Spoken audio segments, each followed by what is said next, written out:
Recently reminded of how pressure makes diamonds.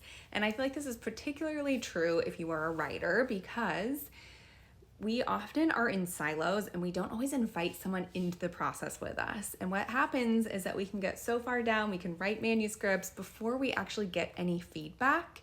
And the value of that feedback is that it can push us to think bigger than what we've already been putting onto the page or considering within our stories. So when you invite other people into the process, if it be through a critique group or through other writers, but being in community with people who understand the craft can really push you and put the right amount of pressure on your ideas so that they can become their full potential. This happened to me recently in my critique group where I was feeling really stuck in the messy middle of writing my own novel, and it's been really interesting to kind of just hear other people's ideas. And it's fun because I get to filter out what feels right or not right for my story based on where I know I'm trying to go and what I'm trying to achieve based on my why behind my book and also my characters.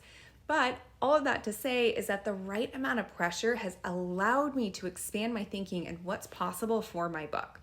So if you are writing a book and you're spending a lot of time alone with those words and those characters, I invite you to see if there's one possible way that you could reach out and connect with anyone that is also a writer or can give you some feedback. There's tons of online writing communities. There's lots you can find probably locally if you are within a city.